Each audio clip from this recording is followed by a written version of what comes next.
Start the.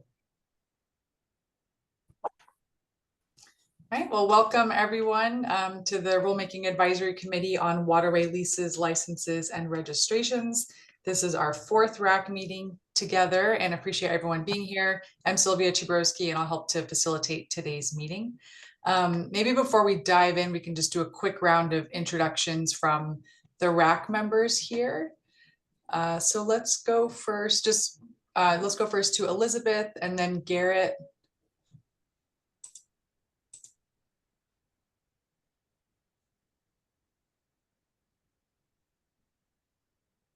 Oh wait, is Elizabeth not here? I thought I saw her join.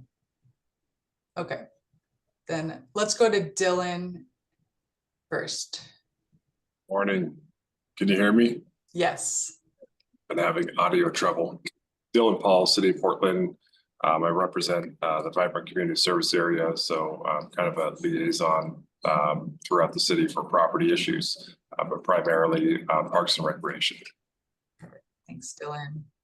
And then Garrett and Glenn. Hey, I'm Garrett Phillips with the Columbia River Estuary Study Task Force in Astoria. Hi, Glenn Dolphin here with the State Marine Board. I'm filling in for Alan. He's at the Capitol this morning. Thanks for joining, Glenn. Then let's go to Jim Ryan and John. Hi, I'm James Ryan. I live at Jansen Beach Mortgage in Portland, and I represent the waterfront organizations of Oregon.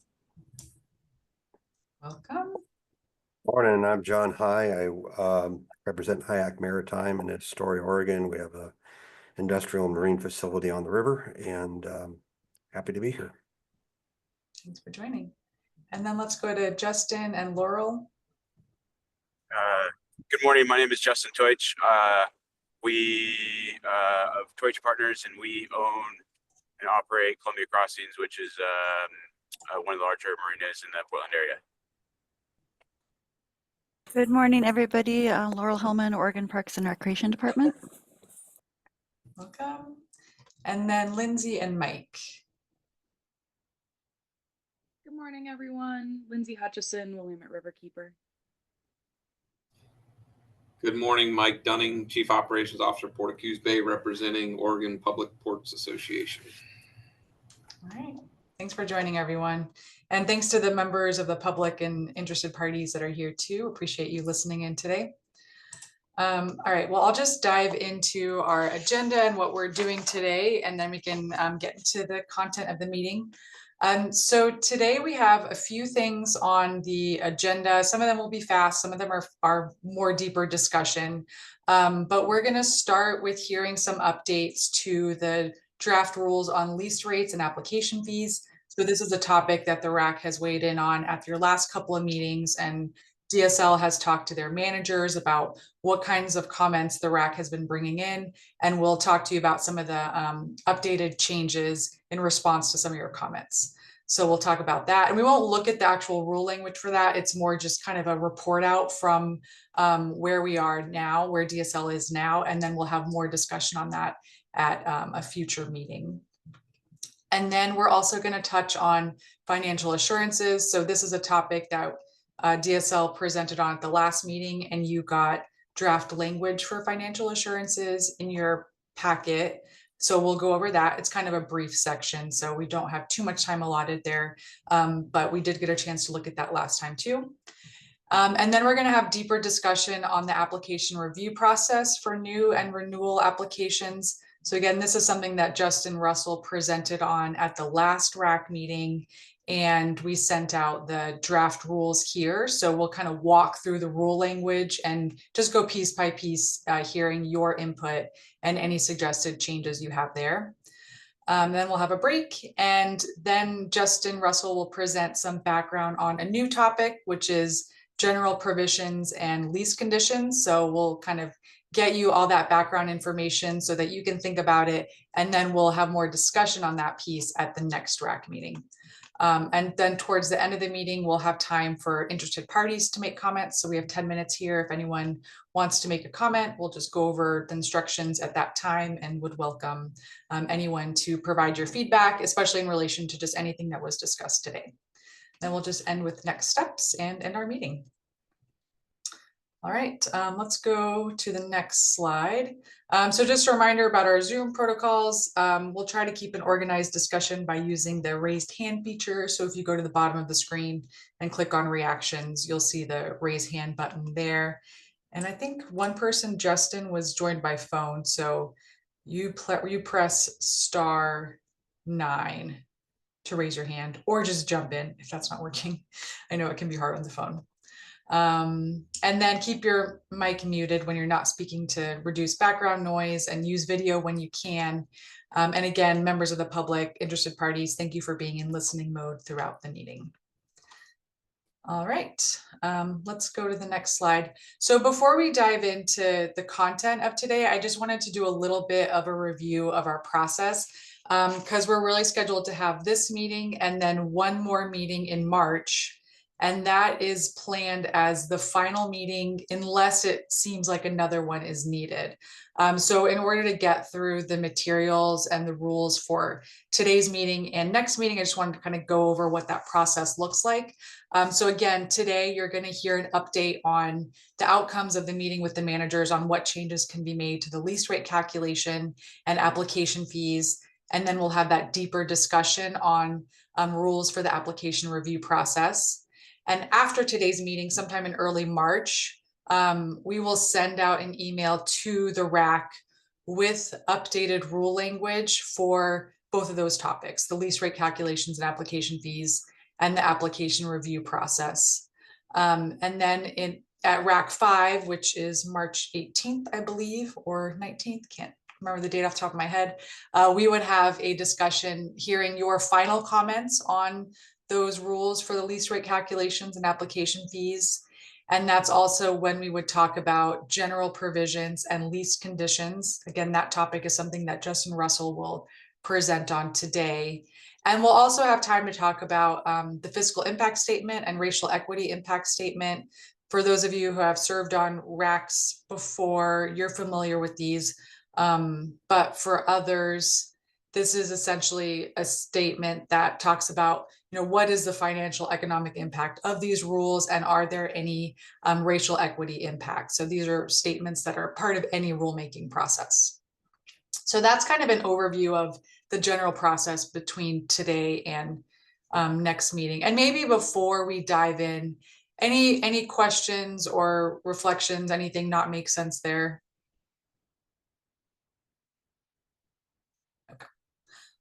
All right, then let's keep moving on. I'll hand it over to Blake, who's just going to go over some response to requests from questions that came up from RAC members at our last meeting.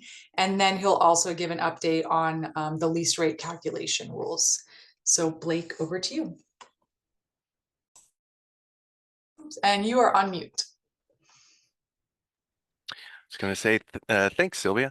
Appreciate it. And thanks for letting me know I was on mute. March 19th, that is the next RAC. So just to let people know. All right. So like Sylvia said, there's a couple of report outs, data requests, or rather requests for information that people had. So first off, there was a discussion about how we were in our last RAC valuing and determining, what the cost was to the department for reviewing, waterway use application. And I believe it was Mike at the port who wanted to see the underlying assumptions and whatnot for how we were calculating this. It's a really straightforward formula. It's essentially staff hourly rate times an approximate number of hours worked for any typical application. And what we did is, it wasn't just excuse me, it wasn't just about what the coordinators do. We included hours that, for example, that like myself, a specialist, would work on an application. There are some things that, I have to weigh in on or review, or rather double check at times. And then hours that a manager would spend on it.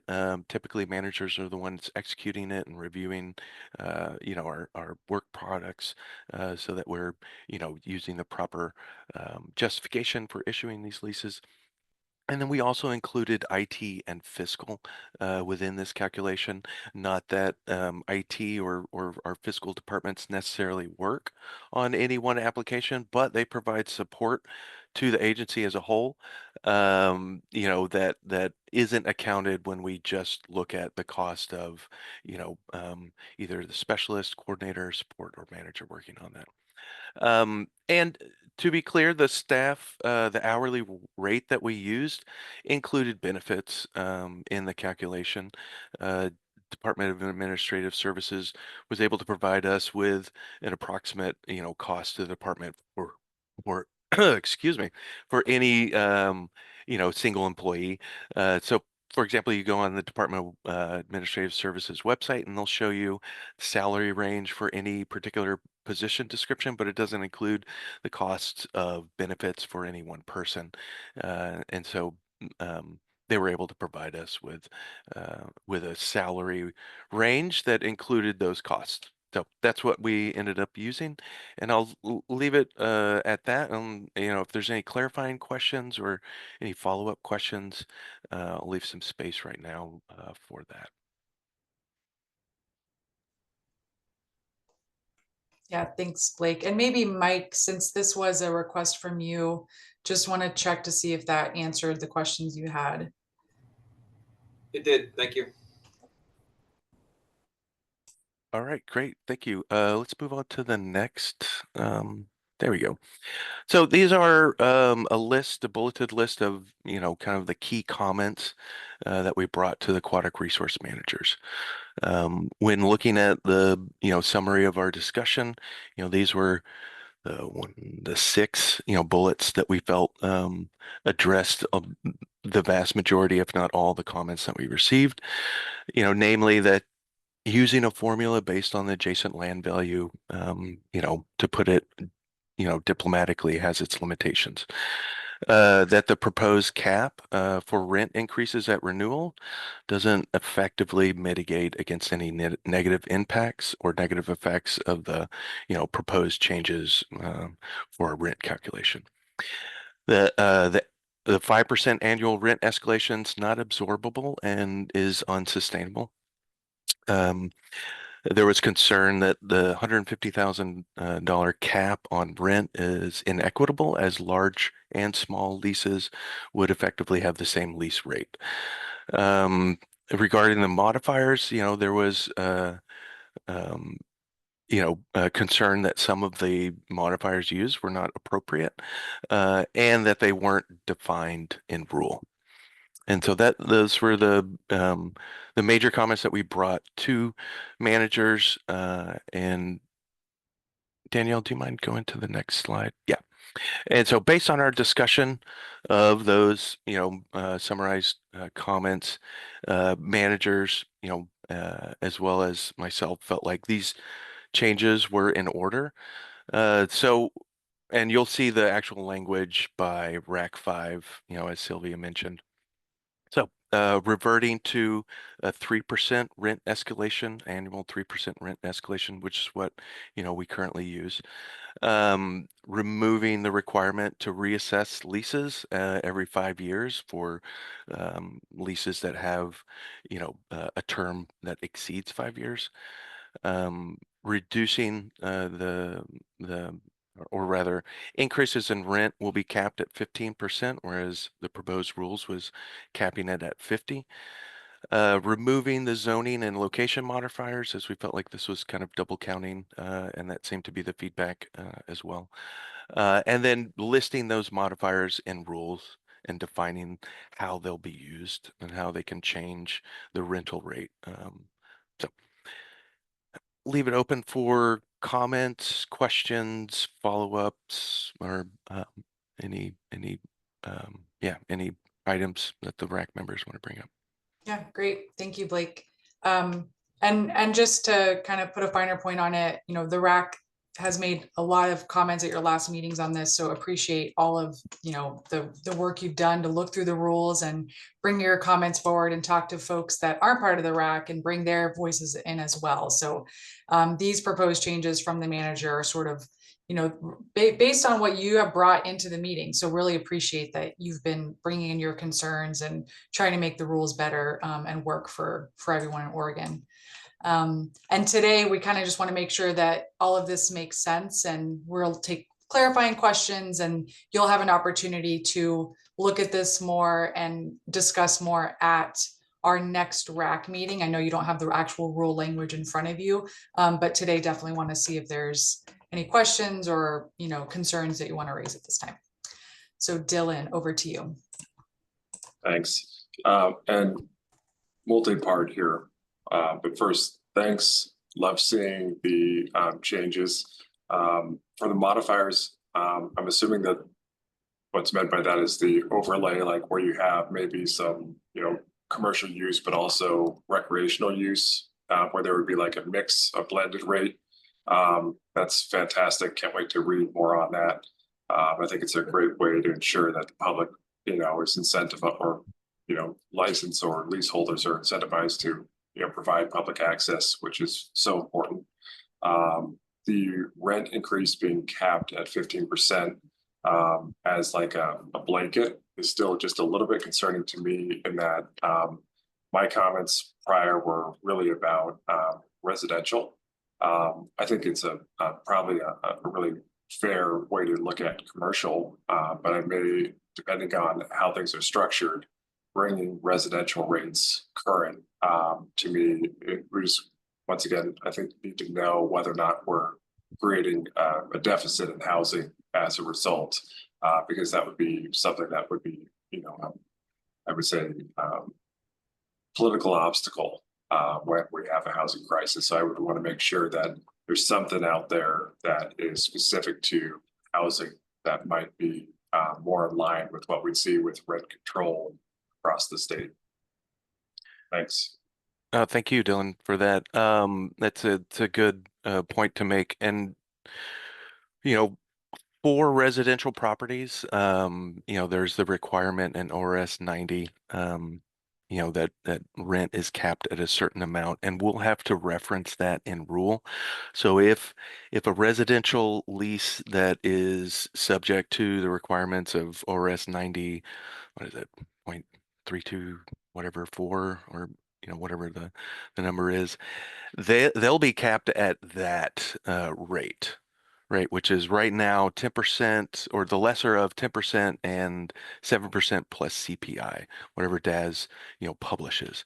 So if we have a lease where we are in agreement with the homeowner, then we'll be required to cap our annual increases and other increases, in a way that's consistent with ORS 90. Great. Awesome. Okay. Thank you for that reminder, Dylan. I forgot that was a part of that, my little bullet there. So appreciate that. Thank you. Any other questions? Sorry, from Jim. Hi, Blake. I just wanted to thank you and your staff for listening and making some changes that we've talked about over the last couple of meetings. Greatly appreciated. I guess a couple of questions I want to reiterate, or I want to point out that Dylan's point is important for mortgages that are basically housing. So I'm interested in seeing how that works in the new rules.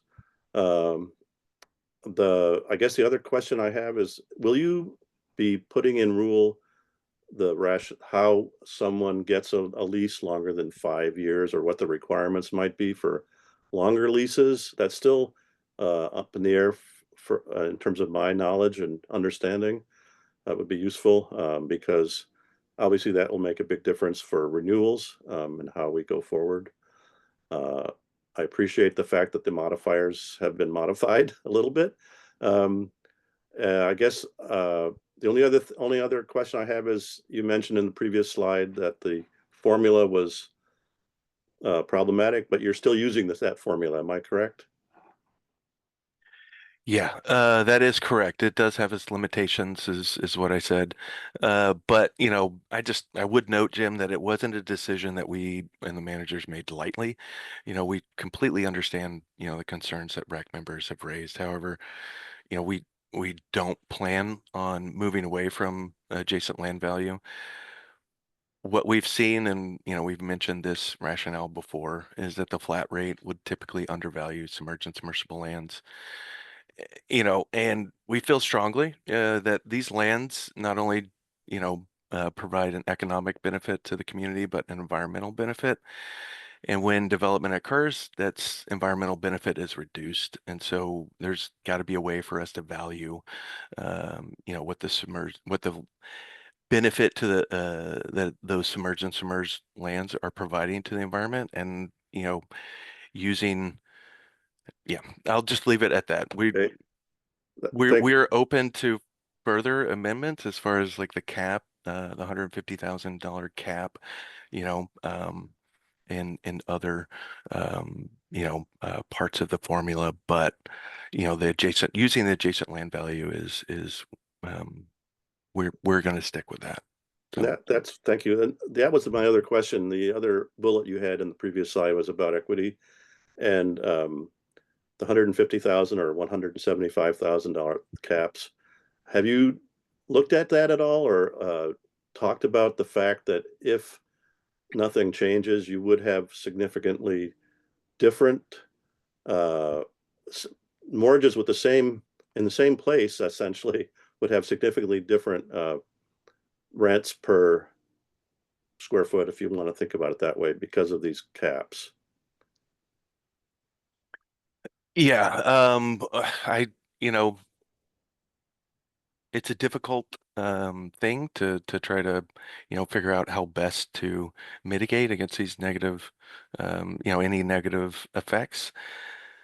Using a cap like this has its benefits, and then it also has its consequences. These caps are, I'm sorry, go ahead. Oh, go ahead, Jim. These caps are not of your making. Is that correct? You explained this, I think, at the first or second meeting. Would you explain where the $150,000 and the $175,000 comes from?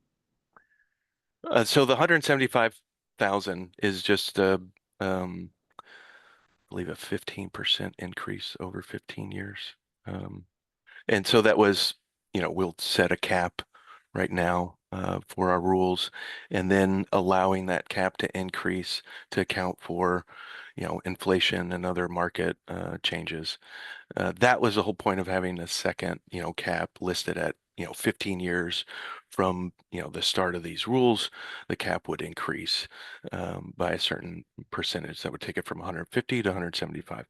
Where we got to the 150,000 was, we looked at what we currently charge and what our, lease, what our leases bring in now, and nothing was over 150,000. I think 138 was the top for last year, or maybe a little bit more. And quite frankly, we felt like that was an appropriate limit for us to set, and that's and I believe I said that before in our RAC meetings, is that's where the 150,000 came from. We looked at last year's annual lease rates that we pulled in, and Thank you. I just remembered something about a legal point at the 150, but oh, that's called a legal sufficiency review, Jim, and it's a 250,000 limit. And so that's over the term of and that's just us internally, whether we have to go through additional processes. Okay. So if a lease is capped at 150 or 175, are you saying that the annual 3% still applies? So it's still going to increase beyond the cap? No, it won't. So there's no cap annual is a hard increase cap. after you hit the hard. It's okay. All right. Well, thank you very much. I appreciate it. You're welcome. And you did bring up one thing that I wanted to circle back to. And I might have to do that later because I'm forgetting what it was. Shoot. Good grief. Okay. Well, give me a second and I'll come back to it. Okay. So, all right. So Danielle, let's move on to the next slide unless there's no further questions. I mean, well, sorry. I can't see hands, so I'm so sorry. Yeah, go ahead, Justin. I know you're on the phone. Yeah, I was wondering if it would be possible to speak to kind of the 3 to 8% formula, if you're sticking with ALV, then I think, I wrote the letter to the entire RAC, describing some of the shortcomings of the approach that uses 3 to 8%, because it effectively equates the value of submerged land and the value of the adjacent land. And that doesn't, empirically, that doesn't make sense. If you talk to property appraisers, that wouldn't make sense. So in the context of applying market value, I was wondering why that wasn't kind of revisited. But and sorry, Blake, I also appreciate the improvements and the changes and the openness to reviewing this, as Jim had alluded to. Yeah, no worries. Absolutely. It's all part of the process, and Yeah. I appreciate y'all being patient with us. As far as the 3 to 8% range, we discussed, discussed that range right now in our rules, how we calculate it, the rent for adjacent land value is we use a rate of 5. And we felt being able to modify that rate up or down, from 5 to 3 to 8, was appropriate. And as I mentioned, Where does the in 5% come from? currently our rules, when we calculate rent for the adjacent land value, if you look at our rules, take the adjacent land value times the area used, and that's where we get our rent for or use for comparables, excuse me. And how we calculate it is, we take the square foot value times 5%, and that gets us a rental rate multiplied by the area being proposed, and that is the annual rent that we compare with the flat rate. But why is it 5%? That is, what we set it at. I wasn't here, at the department in 2013 or here for the RAC that, kind of worked on those formulas. But, we felt like a standard, or not standard, but we felt like it was an appropriate percentage and was within, best practices of land management. And, so Justin, like I mentioned in the last RAC, the formula as it's designed only takes a percentage of the adjacent value. It doesn't take the complete 100% value. We're not equating the adjacent land value and the submerged and submerged land value. Sorry. I guess my point is, and what we did with, we spoke to property appraisers who appraised marinas. I mean, I guess like the question from, there are references to a market, shifting more towards a market determined rate. And so I guess in order to do that, it would seem sensible that someone kind of, that DSL establish what the relationship is between the market value of submerged land and the market value of the adjacent land, right? I mean, that would seem like a logical exercise to me, because and establish that relationship. And then the next step would be, okay, what's the value of what's the market value? Like what is a market ground lease rate? And that would give you some proxy that you could kind of justify as a market rate, that would be coherent. And I guess where I'm confused is they just say 5%, and I say, okay, well, why? Because that produces results that are, imply market values that are very incompatible with where the market is. And I just feel like, okay, if we're going to go with ALV, then there should be some assessment of what the true market value of submerged land is in relation to the adjacent land, in order to define the coefficient, the 3 to 8%, and make sure that is aligned with market values. So the state is getting proper value for its land, and the leaseholder is not, is getting something fair or reasonable or justifiable. That's kind of, that's my thought. And All right. and I appreciate it, Justin. I do want to note that when we're talking about the adjacent land value, we are solely talking about the value of the land. And so we exclude the value of any structures that are there. And we're just looking at the value of the underlying land. So I don't know if that provides any clarity, but we're not looking at, what are those values of the structures that are on the land and how that would affect, the rate. So yeah, no, I'm just wondering where the 5% came from, because 5%, basically, as I said, you can look at empirical data and you can say that 5% is a rental yield, let's say, for typical land leases, as shown through like market proxies. You can look at REIT evaluations of REITs that imply it, and that was the exercise that I've referenced in the letter. That okay, so this is the average land lease is 4.6% across the United States. So hence, it's if you apply 5%, then you're implying that effectively the adjacent land value is equal to the submerged land value, right? I don't think I would agree with that assumption. I'm sorry, Justin. Why? Well, I mean, I wouldn't agree that taking a percentage of the adjacent land value is equating the two lands. I think that's what we disagree on. Okay, And so I let me think ask you a question. fundamentally by taking a percentage of something, you're saying that, this submerged land is only a percentage of the value of that adjacent land. And I think that's what we're disagreeing on. But okay, let me just ask you a question. If we weren't leasing submerged land and we were just leasing the uplands, the non-submerged land, what would the appropriate percentage be of appraised value? Justin, I'm not really certain.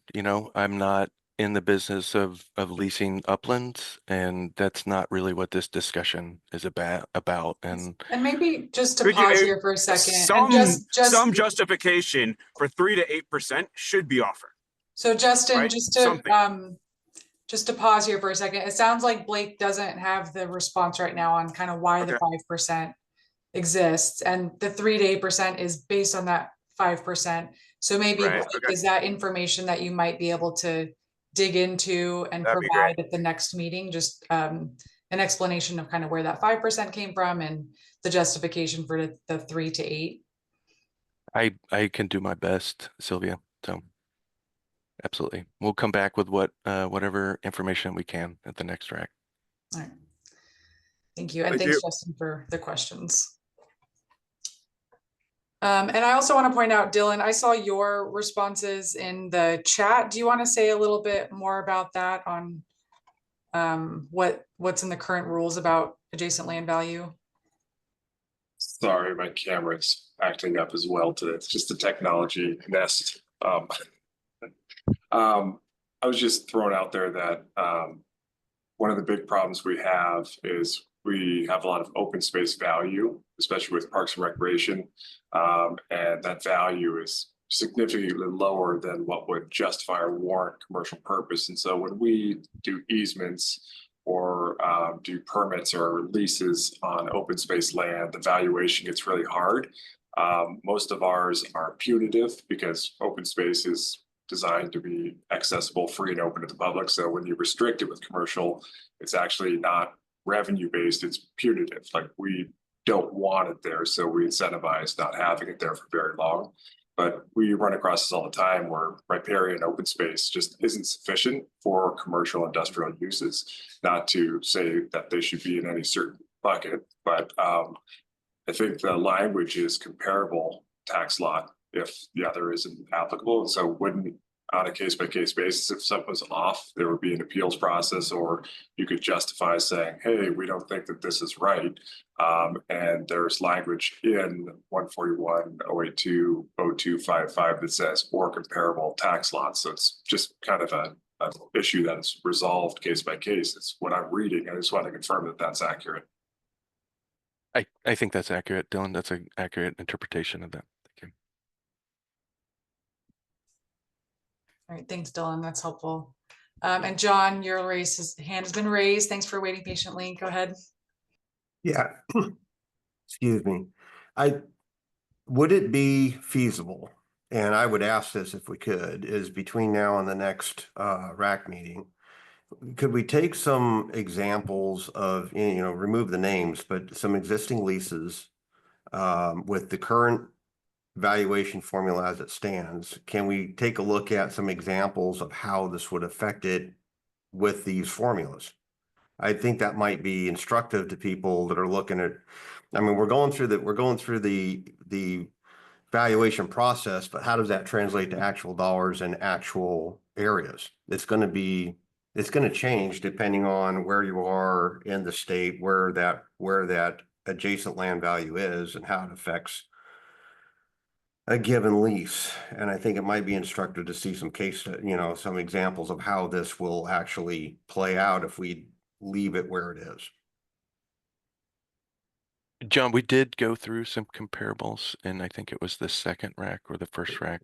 I'm happy to bring those back or to bring some new ones as well. We did, but not with the. I see what you're saying. Excuse me. Pardon me. Now I understand. Yes. Yeah, sure. I can run it through with these changes and then show you how the changes change. So I think it would be useful to have that going into the next meeting for any specific concerns, because I get what Justin's saying, and I'm actually have a similar concern, but I would like to see, well, I'm repeating myself, but you get the point. Yep. Thank you. Thanks, John. Okay, anyone else? Any other questions to help you understand these proposed changes?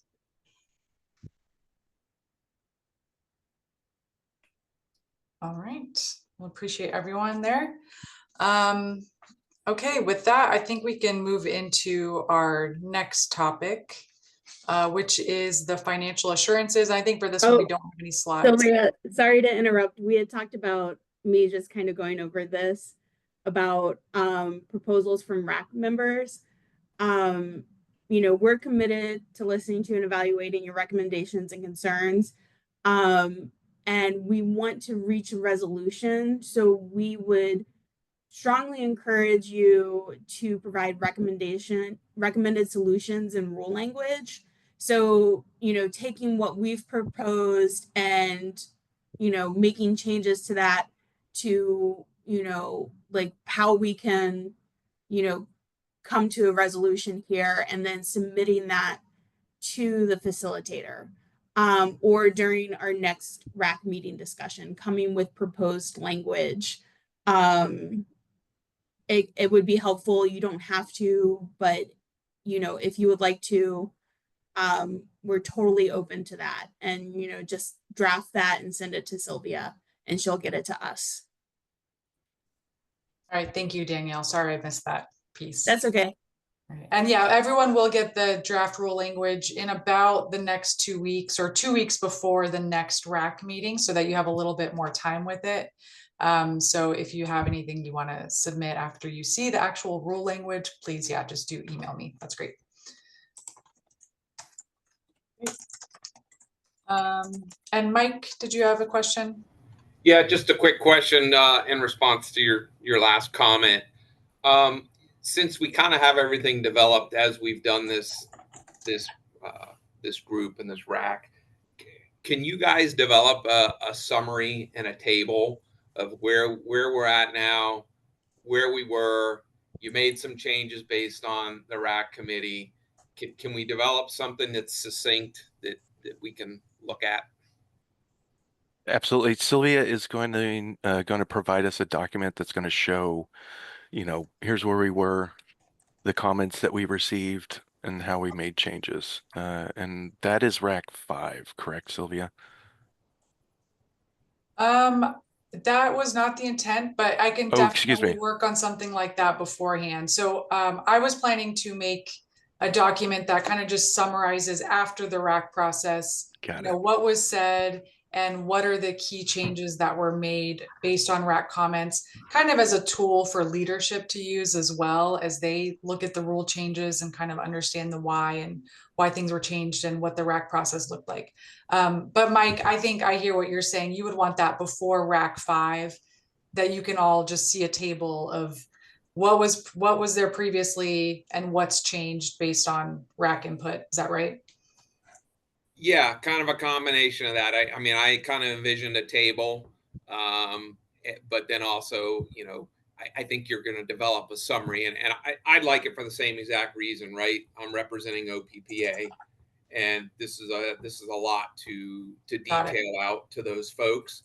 And just like you said, for leadership, it'd be great to be able to provide that to our OPPA members, something that's succinct that says, here's what we currently do today. This is how leases are evaluated and set. Here's what we proposed. Here's where we got to with the RAC. You know what I'm saying? I think it would just be. Got it.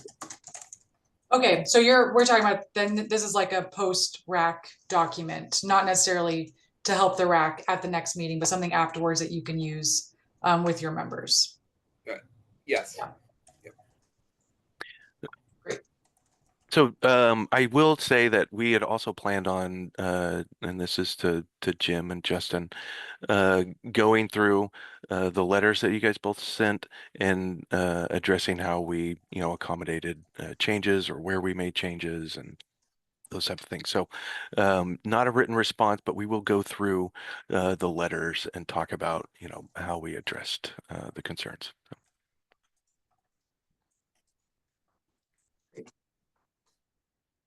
Okay, any other discussion on that?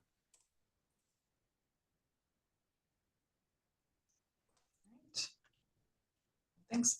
All right, then I think we can move into financial assurances. And again, I think this is no slides, but this language was sent out to you all. And Blake talked through it at our last meeting. And we wanted to see if folks had any input or suggestion. Maybe Blake, is there anything you want to say high level about this before we go to the RAC? You know, just that, you know, the changes that we made were, you know, based on some great comments that you guys had. The additional language that you see, I mean, it is quite different. Our financial assurance requirements was one subsection that was 3 sentences long. So this is a lot more. But the language that we pulled and added in here is language that, you know, is currently in our Exhibit B, which is what we use for outlining the insurance requirements for any lease. And, you know, so it's current language that lessees agree to when they sign their lease and execute the lease.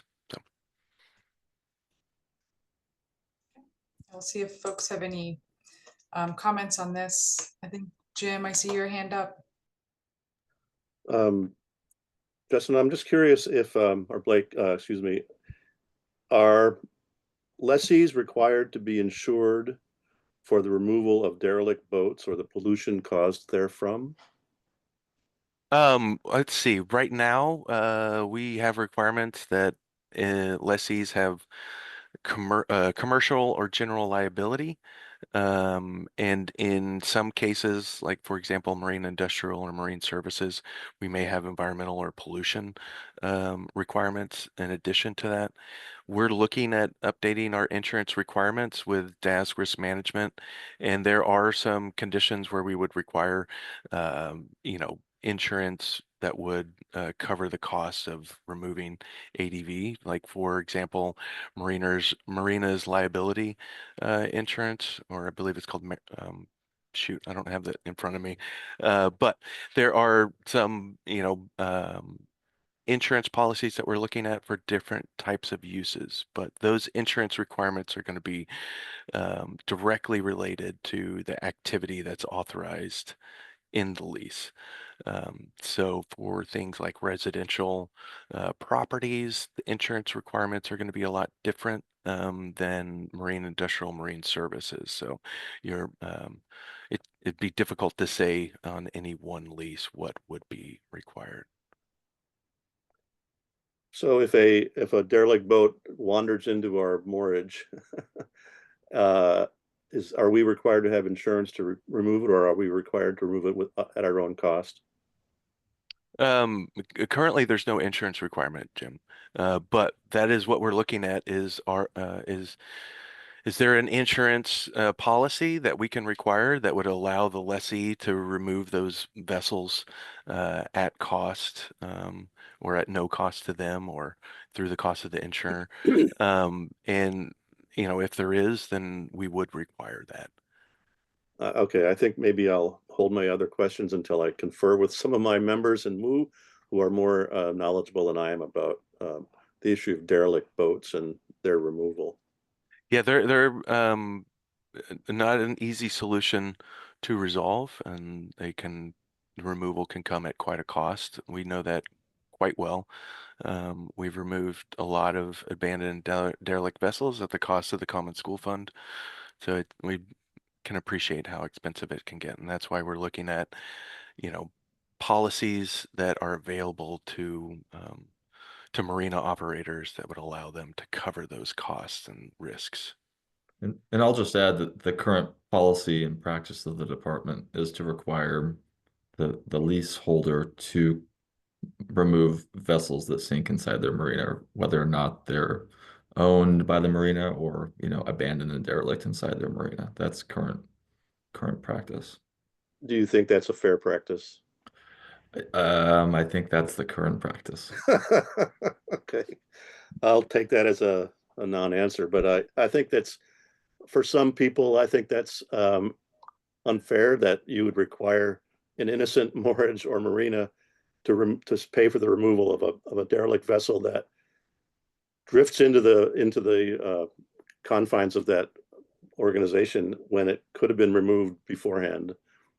I guess that's the point. I'll stop asking right now, but thank you. Yeah, that's leading us into a much larger discussion, and we've got legislation that's trying to address abandoned derelict vessels that are currently at the legislature now. And so we're actively pursuing a program that can help us with this, but there's, still a lot left to be done. And Jim, I did remember follow up from before. You had a question about lease terms and how they can be extended. What are the circumstances? And we're going to talk about that today. Awesome. So thank you. There you go. Great, thank you.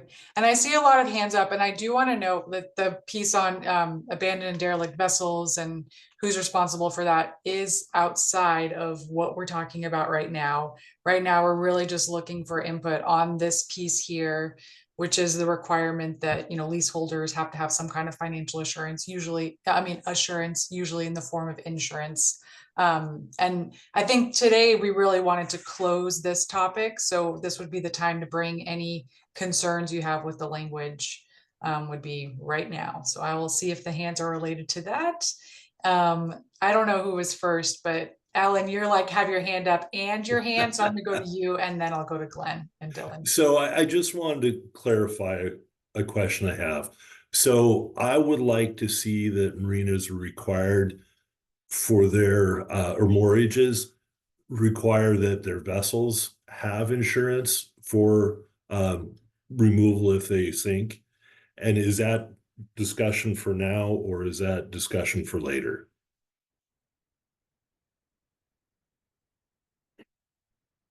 Alan, that would be a discussion for later, as far as ADVs and insurance requirements. This is just specifically about our authority to require financial assurances, not the specific types. Okay. As far as coverages are concerned, that is a conversation we can have, later. Well, I would like to see that, and I think it is part of this RAC, what the requirements are of the leaseholder so that their contract would require, if they're mooring boats, that they verify that those boats do have insurance for them to be able to have them as customer. And so it wouldn't necessarily be specific, what kind of insurance, but they need to make sure that their customers are legally on the water. Yeah, so you would like to have something, a section in there addressing specifically marina operators having boat owners Right. So or that requiring boat owners to have that kind of coverage. Understood.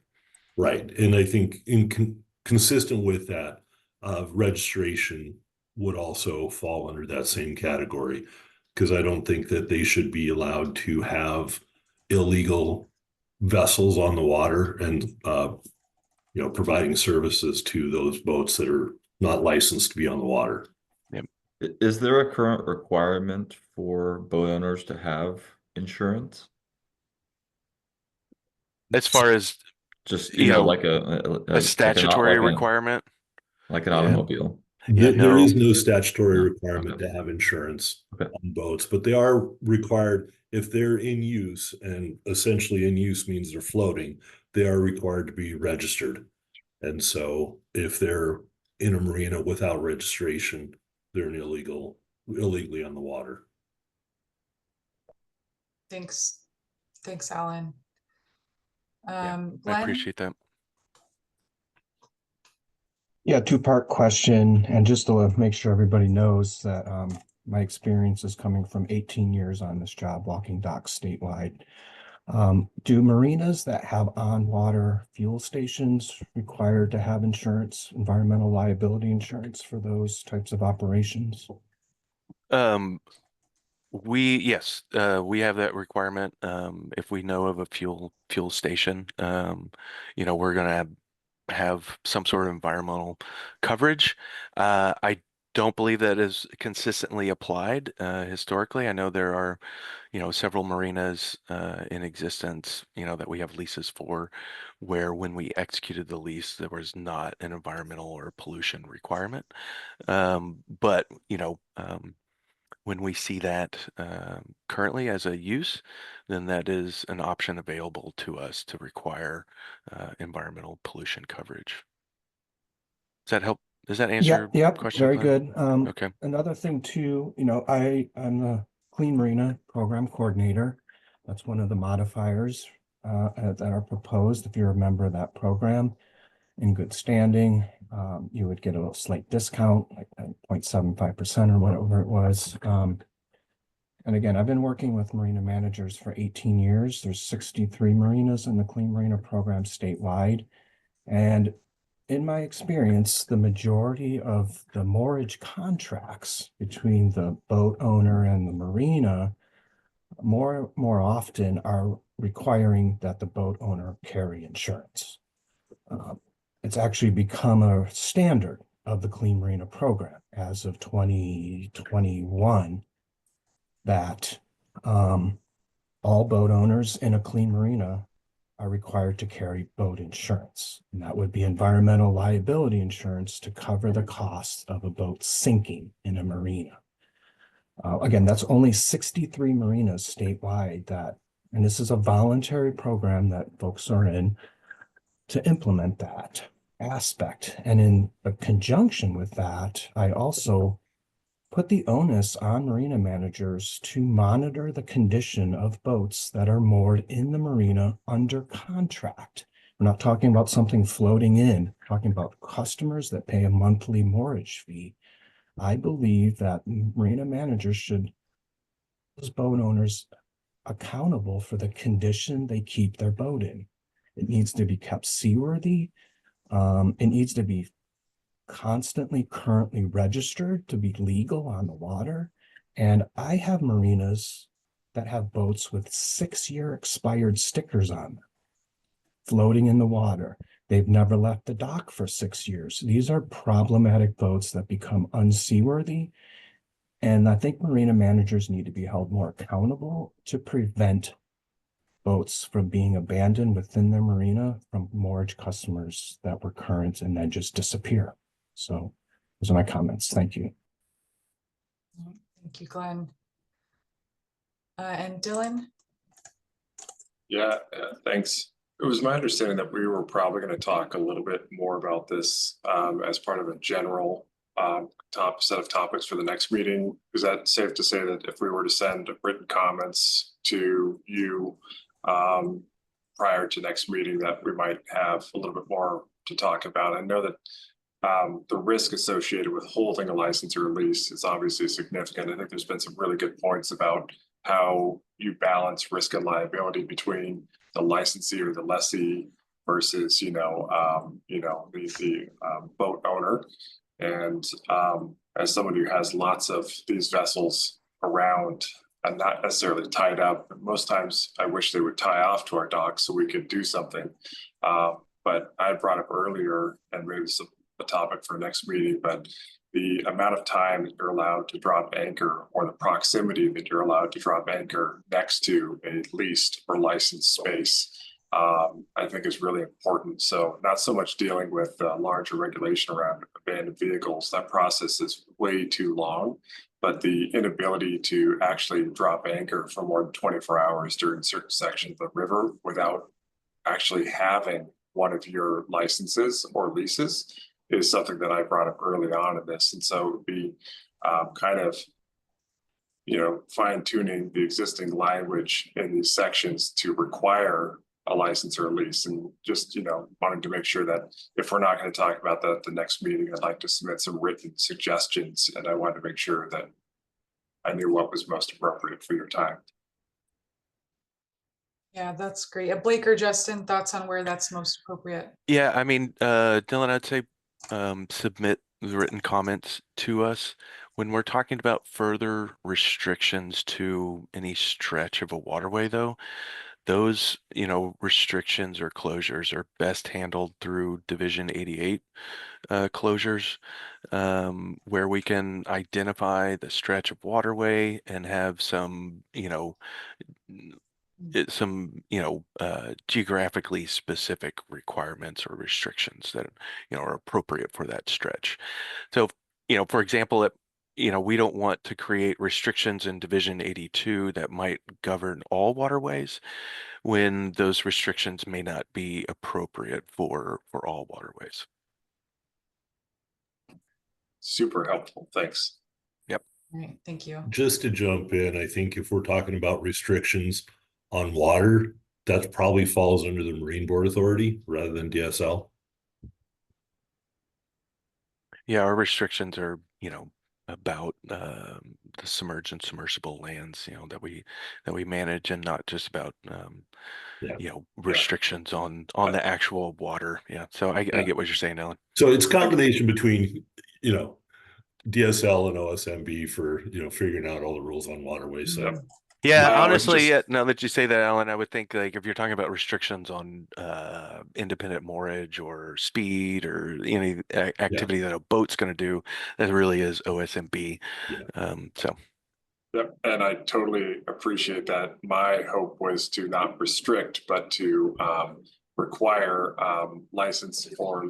So I'm always looking like how many different places can we put something that helps to create the type of river environment that we want. So this helps though, like if there is something, I'll go to Division 88, take a look around, but proactively saying, hey, you have to license this type of activity in these areas would be super useful versus saying it's prohibited, because the process for correcting violations often persists to a period where the recreational intent or value is diminished significantly. So, not creating a hostile environment, but, ensuring that more people are enjoying the river. Absolutely. All right. I look forward to those comments, Dylan. Yeah, thanks, Dylan. All right. Any other comments on the language here, the financial assurances requirement?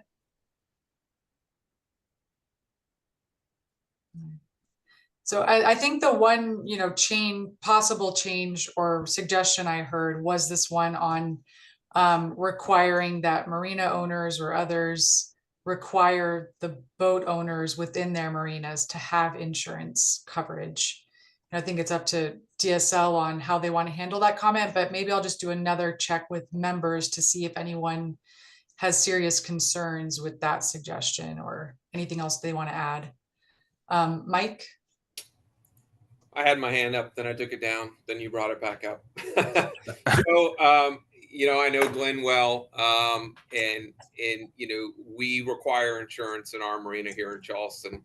But I've been on the task force for ADV since like 2015. I've been involved, And, the bigger problem, and we're not going to solve this here today, the concern I have again is you're putting the onus, a boat getting launched from a boat ramp and not having insurance and sinking in the water is just as bad as a boat being in the marina. And it seems to be very inequitable. What the state needs to do is make it a state. They need legislation that requires, just like a vehicle, that everybody that operates a vessel on state waters has insurance. And there seems to be a lot of focus over the years of hammering on the marinas to go around and make sure that we're insuring everybody. And when you have 400 boats, that's a big job. That to keep track of that, and third-party notification does not usually work. You don't always get notified by the insurance company that somebody's dropped insurance. So you're going to need a full-time FTE to keep track and check registration numbers on boats and check to make sure everybody has insurance, while the majority of boats that participate in state waters have no insurance. So I have a little concern with this, and I think it's a bigger animal, and I know we don't eat up a lot of time in this meeting, but and I know that DSL, their ADV program, is working on some legislation, but the real answer here is to require everybody, just like a vehicle, to have insurance, and then we don't have to just pick on the marinas. Okay, thanks for that perspective, Mike.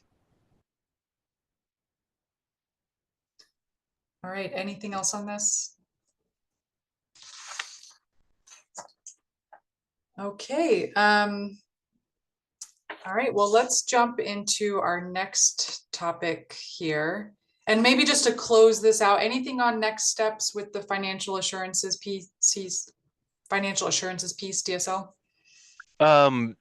Just that, like we said, if there are additional comments or changes that you feel are necessary or concerns that you have that would make us change the language, please provide that in writing for the next RAC meeting. And hopefully, if there are changes, we can review those quickly at the next RAC meeting. So. Great, thanks.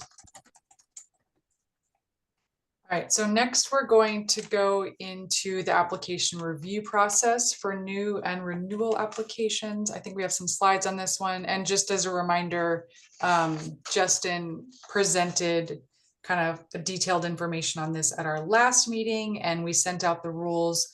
So I think today Justin just has a couple of slides as a reminder of what this is all about. And then we'll share the rule language and kind of go through it, see if folks have any comments or input. So over to you, Justin. Great. Yeah, so we're going to be going over kind of the things that I brought up last meeting pertaining to the three sections. There's the section on application review, which is section 280. There's the preference right and public bid rule 281, and then there's the renewal process rule 290. Kind of more generally, the intent here is to kind of clarify process, remove redundancy, and ensure that the rules that we have are compliant with other laws and statutes and are really reflecting agency policy and practice kind of as it is today. There wasn't an attempt to insert a lot of new things, but we will go over kind of some of those things later on.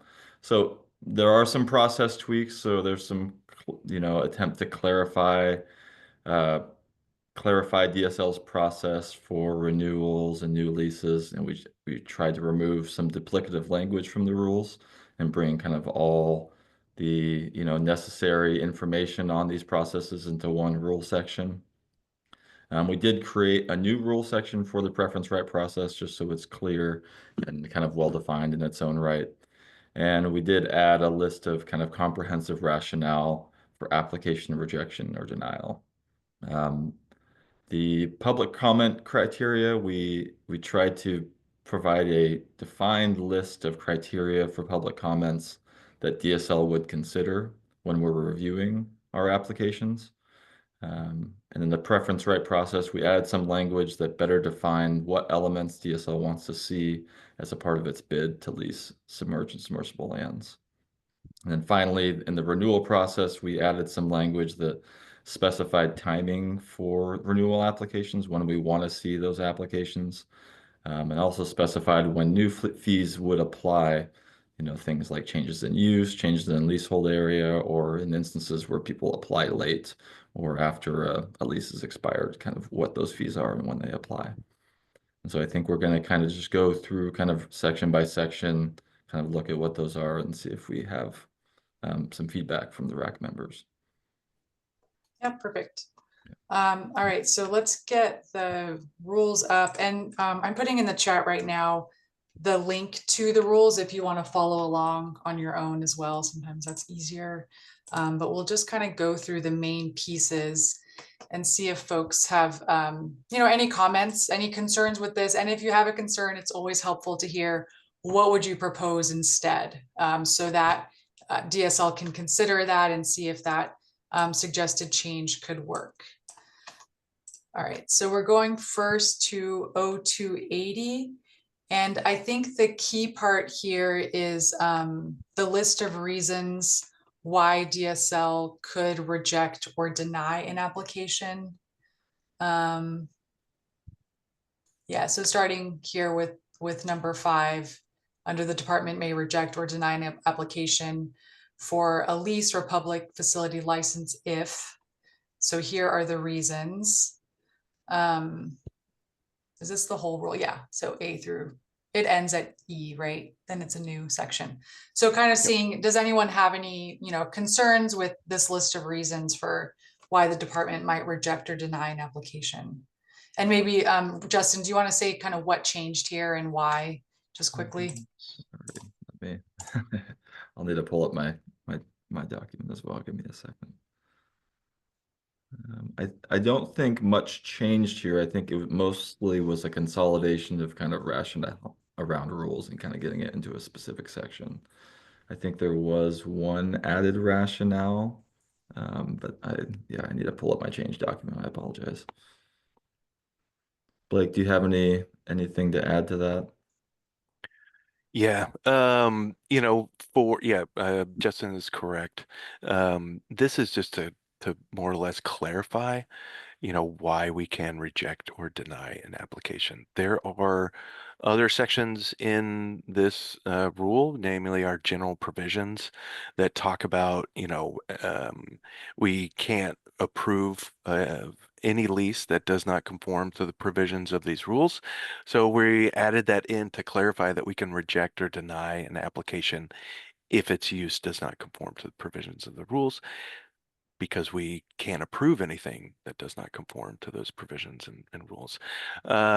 In addition, section or subsection D, the applicant has not responded to a request for more information for 120 calendar days or more. That's also a clarification that when somebody hasn't responded after 120 days, we determine the application incomplete and ask them to apply, or ask them to reapply. And so this is just further clarification. Okay, thanks, Blake and Justin. So RAC members, any comments, concerns?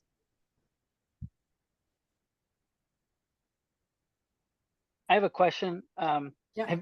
Have y'all ever had situations where a lease is approved, but the use isn't allowed under the local zoning ordinance? Has that been a problem in the past? Do the rules allow you to deny a lease based on conformity with the local zoning ordinance? Yeah, Is there anything needed there? Yeah, our current rules require that the application of the lease conform with local zoning ordinance. So we require that a new lease have that sign off from the city or the county as a part of their application. And then on renewal, we check to see if a previous application as a part of that lease had that land use compatibility sign off. And if they haven't paid it in the past, we make sure that at renewal they get it going forward. All right, thanks. Yeah. Garrett, are you suggesting we include that in this list here? No, it sounds like you have a process that works well enough. It doesn't, I'm not particular about how you do it. Great. Just, Okay. yeah, thanks. Great, thank you. All right, well, if there's no other comments here, then we can just move right along. I think we're going to O280 section 7 next,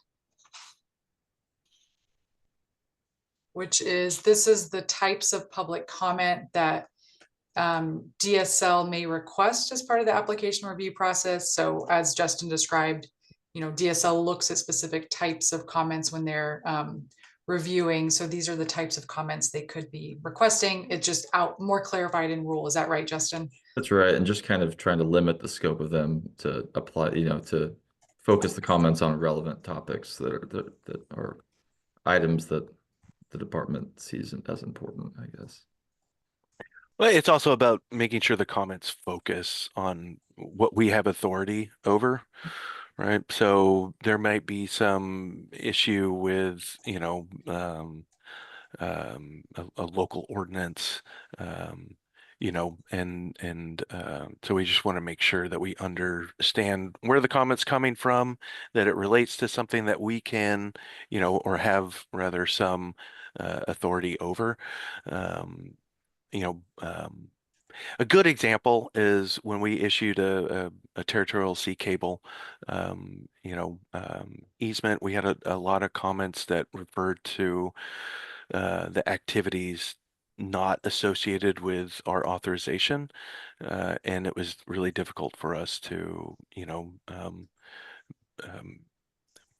use those comments because we didn't have authority over the activity, for lack of a better phrase, I guess. So. Okay, that's helpful context. All right, so any comments, concerns from RAC members? Also helpful if you just want to say, yeah, this is great, good addition, whatever comments.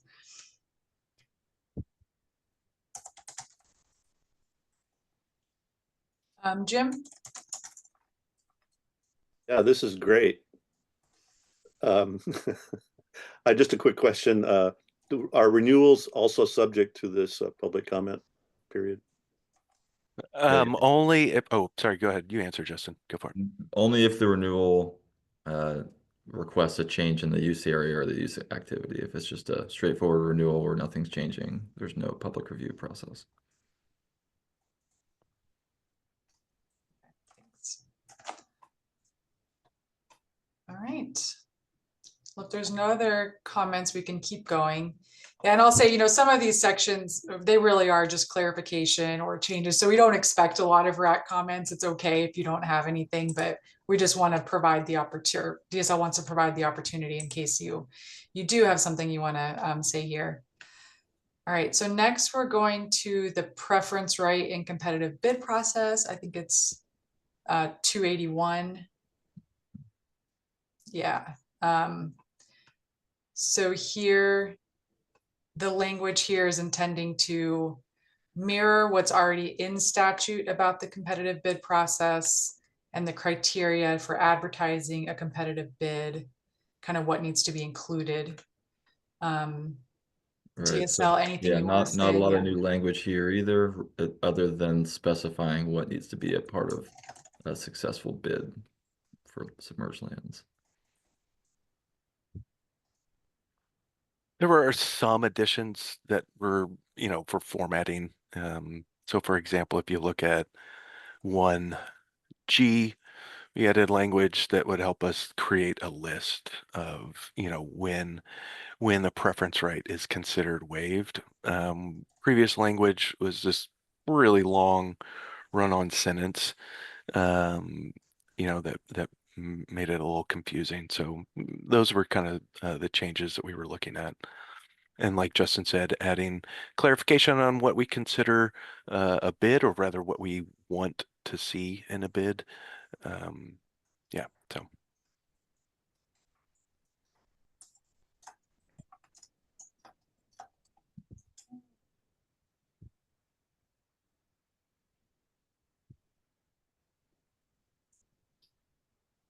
I'm just giving folks a moment. Oh, Laurel, I see your comment in the chat. And I'm sorry, can you maybe expand on that? I don't even know if it needs to be in there, but I just noticed that A just had state or federally listed species, and there are some species, especially, plants or that have limited information that are still, based on what we know, very rare, but they might not be ESA listed. And I don't know that it needs to be in there. It was just a comment that sometimes they get overlooked, but they could be, have a significant impact on that species in the state, even if they're not listed because of various reasons. Laurel, is there like Laura, a distinct classification for rare as Yeah, there is for? there's the Orbic list that has a different classification system, so you could hone that into only the ones that are the highest level of rarity that don't have an ESA, either state or federal listing. But that could just be a consideration that you do in staff review when ODFW provides that information. So I don't know if it needs to be in the rule. It was just a comment that sometimes those species get overlooked and could be impacted. yeah, I appreciate that, Laurel. And I think you're right. That information may come to us through comments when we circulate it. But for the rare species, are there often management plans associated with, because they're not threatened or endangered, they don't necessarily have okay, that's what I thought. And so that's why I think we added the state and federal listed, because there's often a management plan that we can look at and then have, requirements of our lessees to follow for maybe instances where we see rare species that would, us consulting with OPRD, or rather ODF&W, would be likely the best avenue for us to get that information. That's helpful. Glenn? Yeah, I would just also add ODA to that list, because they're the overseers of the rare plant species in the state. Thank you. Appreciate that, Glenn. All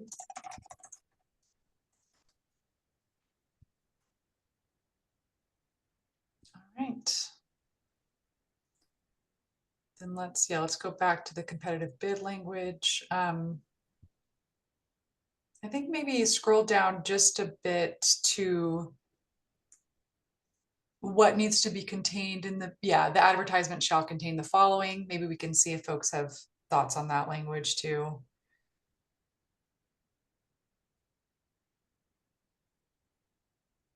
Anything you want to say, DSL, about this language on what the advertisement needs to include? Yeah, this is taken from statute. We didn't have this language in previously, but we have these statutory requirements. So we felt it best and most, transparent way to deal with competitive bids is to, state what those requirements are in rule. And typically these are the things that we determine when we have a competitive bid. What type of auction are we going to have? Is it a silent auction, or, some other, right? And then where is, the area that's being requested that needs to be in the advertisement.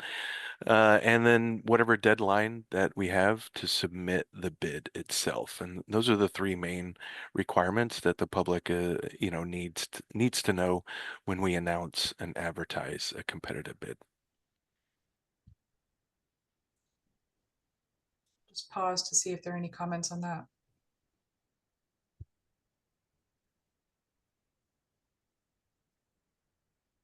Okay.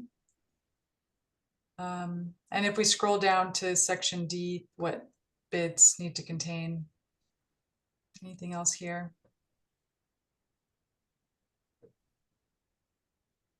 I would just add, this is a lot of clarifying, and is mainly geared towards the public and making sure that the public is aware and has that information about what they need to submit. Current language does not list requirements, for or for what a competitive bid should include, except for oh, good grief! I believe it says an application and the bid itself, but we wanted to be as specific as possible. Okay, thanks. Dylan, I see your hand up.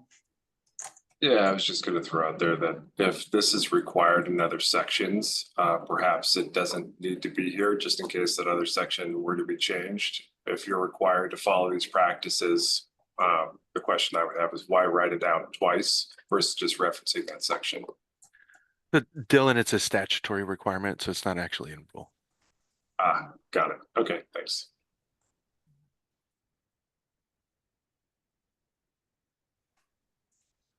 All right. I think, is that it on the competitive bid piece? Yeah. All right, then let's move on to section 290. And this is on the lease and public facility license renewal. So I think 0290 number 2 outlines or defines when the applicant should apply for renewal. DSL, do you want to kind of explain that a little bit? Yeah, I think we get a lot of questions as far as when should I apply for renewal? Can I apply 2 years before the renewal? And then there's also issues where people are applying too late. And so we wanted to add some language here that specifies when exactly the department is looking for a renewal application and when an application is considered a renewal application versus when at a certain point it becomes a new application. So I think the language here specifies that the window for renewal is not less than 180 days and not more than 1 year before expiration. So we're just kind of adding that language to specify when the department expects to see a renewal application. And I think this goes along, the department is, we currently and will continue to reach out to our lessees prior to the lease expiration to request lease renewal, but we do want to kind of formalize what the expectation is for those applications here in rule. Couldn't have said it better. Yeah, so RAC members, any comments or concerns with that? Dylan? Just a question on this one. If it's outside of this and it's a new application, the continuity, just like logistically in your system, I guess my question is, wouldn't it be better to have a penalty up until the actual expiration that incentivizes renewal, just so that you have like the same lease or license or number in your system, and then it's a new application after it's formally expired? I guess doesn't really matter. I'm fine with the language the way it is, but in my systems I like to have the continuity and show that length of activity. So just having a penalty for not applied during that section, and then day of expiration, it becomes a new application at that point. I know we talked a little bit about this last time too, with what's the pros and cons to a new application, but I think that we should just be careful on whether or not we're incentivizing people to apply new or renew, other than there just being maybe a different rate. But if you align the rates, then your system might function better, and it may not matter that much to anyone else. So Dylan, I'm not sure if I followed everything there as far as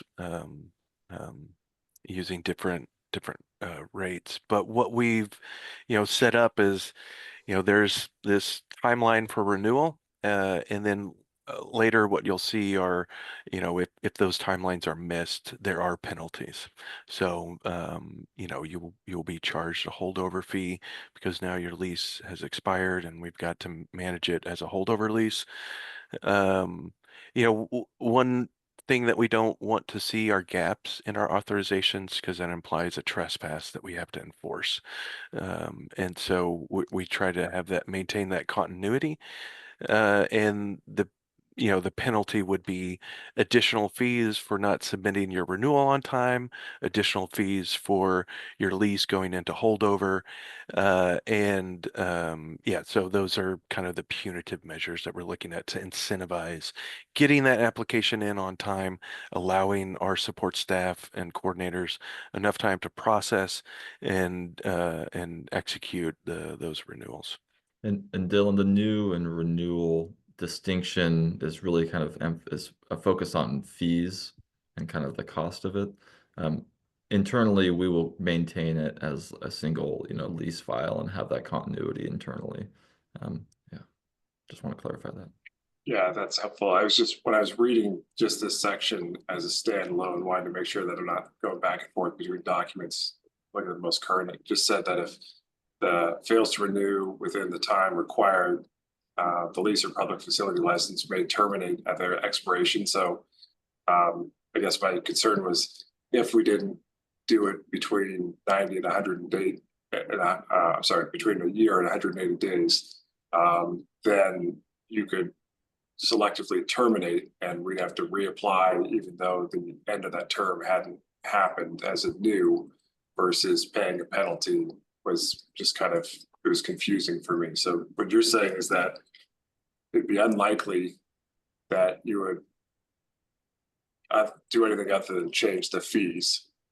So we wouldn't like resubmit a whole new application if we were less than 180 days. We'd be paying a penalty and the paperwork would look like a renewal. It's just for fees. Okay. Yes. Correct. Got it. And maybe the change that we made here on that section 2, also at the end, you'll notice is we went from shall terminate to may terminate.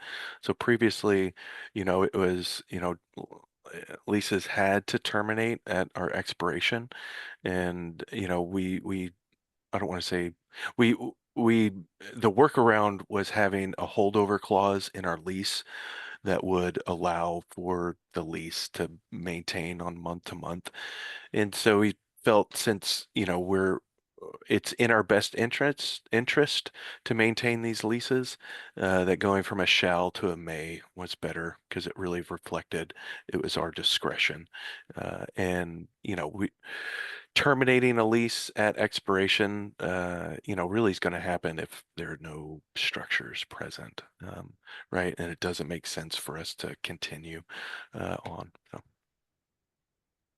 Thanks. You're welcome.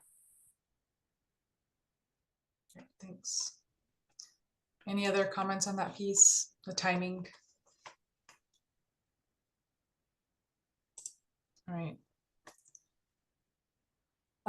Then let's keep going here. I think the next big change was when a new application fee is required as opposed to a renewal fee. Blake or Justin, do you want to go over that? I think that's 3C.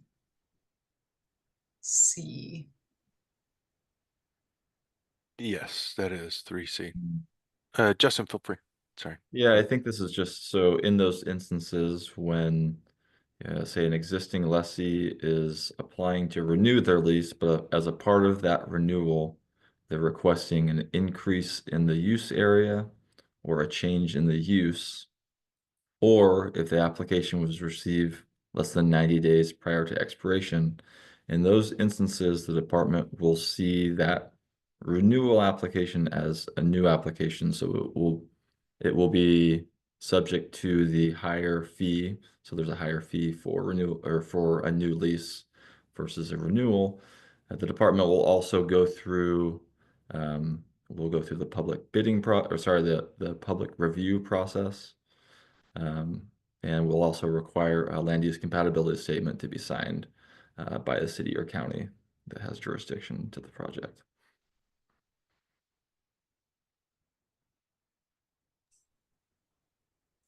All right, thanks, Justin. Mm-hmm. Any comments, questions, concerns from folks on that?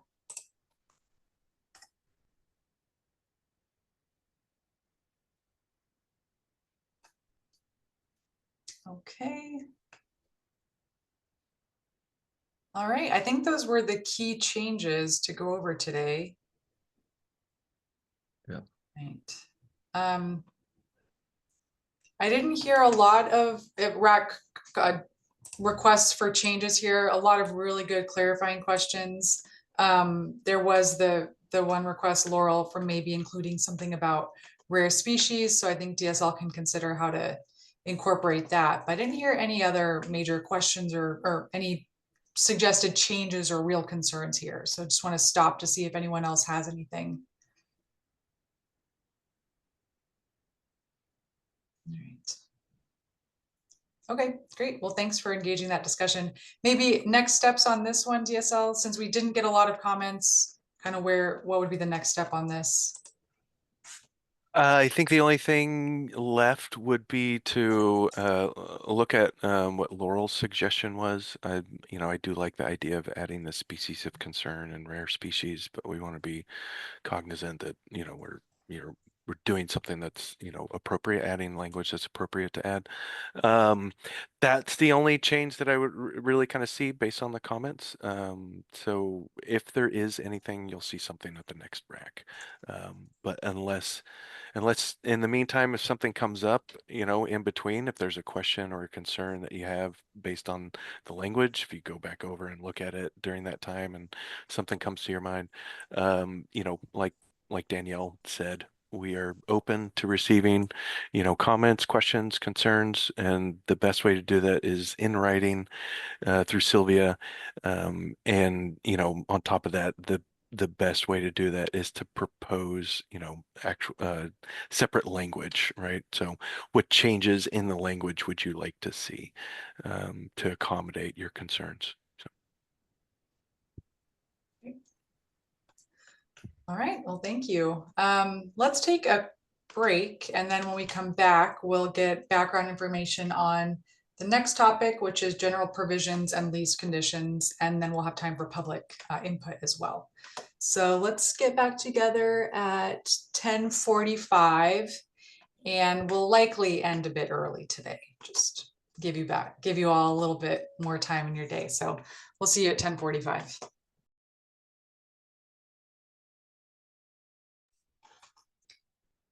All right, welcome back, everyone. All right, so we're going to move into a new topic, which is the draft rules for general provisions and lease conditions. So I'll turn it over to Justin to provide some background information on this, and then we'll have time for questions from the group. If you have any initial comments, that's great. You can make those here, but we'll also have time for a fuller discussion at the next RAC meeting. So over to you, Justin. Right. So the general provisions section of the rule is kind of, broadly intended to define DSL's constitutional responsibility to manage state-owned lands in a manner that protects public trust rights. This rule section is kind of broadly intended to establish management principles and standards that the department is to uphold. And so I'll kind of go over some of the larger, kind of more notable changes. I would encourage everyone to kind of go through the rules on their own after this RAC and kind of review things more generally, but I just kind of wanted to pull out some of the things that are changes and probably that are more noteworthy for discussion. So the proposed rules added a few additional reasons that the department could deny an application. One, if the proposed application is inconsistent with total maximum daily load plan or other management plans, the department could use that as the basis for denial. And we also added language that allows the department to deny an application if there's existing structures not in a state of good repair, if there's structures or vessels that are uninsurable, or things that are found to violate local building codes. Those are reasons that the department, going forward could rely on to deny an application. If we could go to the next slide. Maybe I'll just see, Glenn, do you have a clarifying question on this? Just existing structures not in state of good repair, does that include the floating docks? It would, yes. Okay.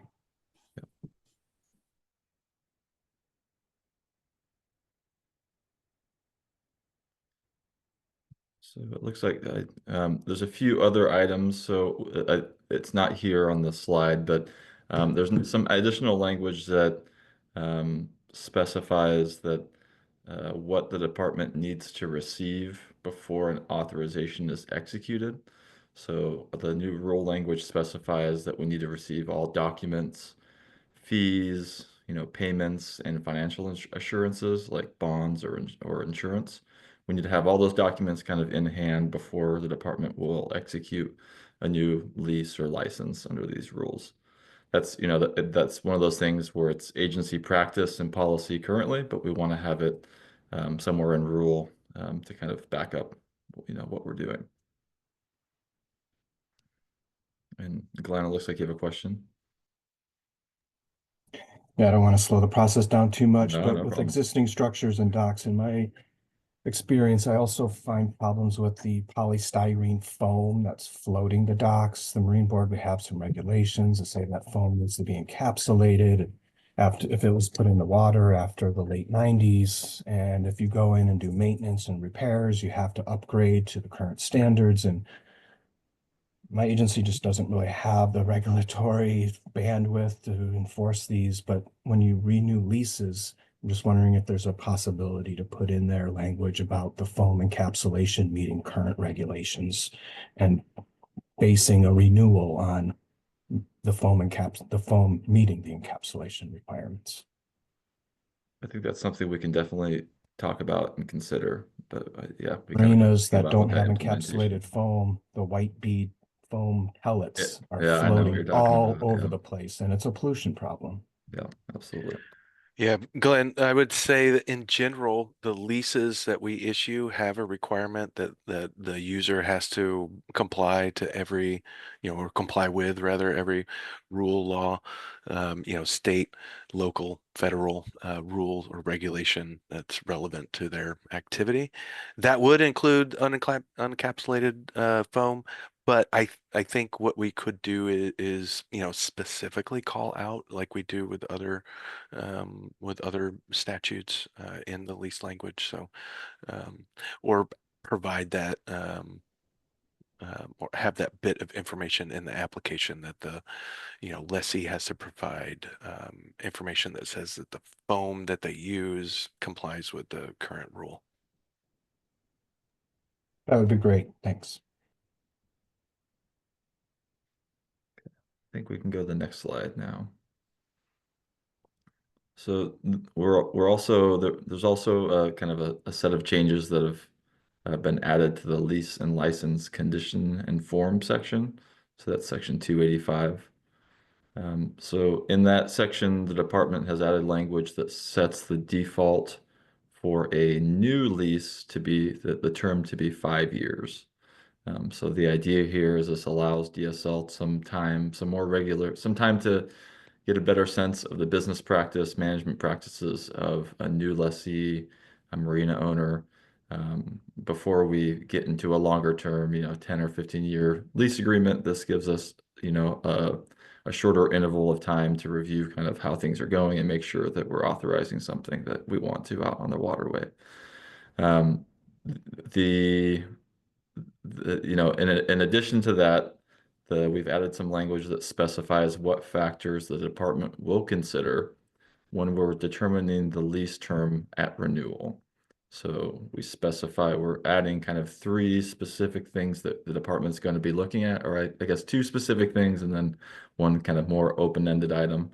So we'll be looking at whether the applicant's financial status or business and management practices indicate they may not be able to fully meet the lease terms and conditions. And we'll also consider whether there are requirements imposed by financial institutions as a condition of project financing for the leasehold. And then there's a third criteria that does allow for the director to consider additional rationale when determining, the term for the lease.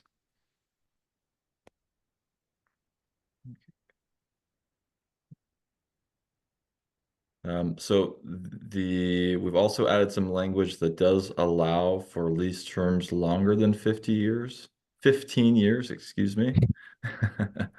But that would need to be reviewed on a case-by-case basis by the director. So those are generally going to be very few and far between, but just added some language to clarify that is allowable. We've also added language in the terms and conditions section that requires all improvements be maintained in a good state of repair, and it requires removal or repair of those items upon receiving notice from the department. So for those items that are considered, in poor state of repair or needing repair. There's also some added language here that requires lease and licensed premises be used in a non-discriminatory manner. That's really kind of the overview of kind of the major changes to both of these rule sections. I would definitely encourage everyone to take a look at these kind of between now and the next meeting. These are in many ways the things that people deal with most often because it's what's in the lease agreement. And so definitely looking for feedback and input on how we can clarify and improve process here.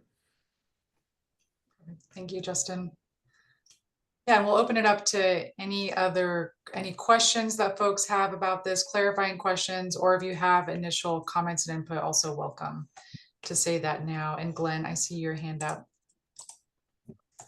Yeah, so in reference to these allowing leases longer than 15 years, you have a modifier currently proposed to give a positive benefit to a leasehold if they're in good standing with the Clean Marina Program certification that I oversee.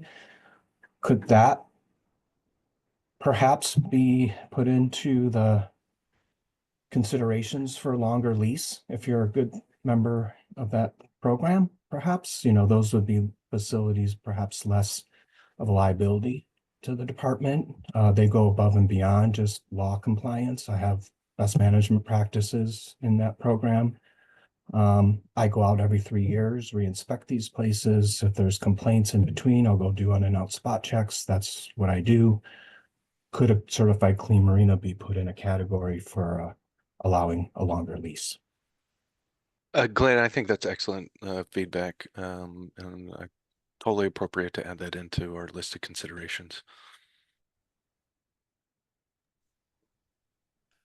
Thanks, Blake. Thanks, Glenn. Others, any other clarifying questions or comments?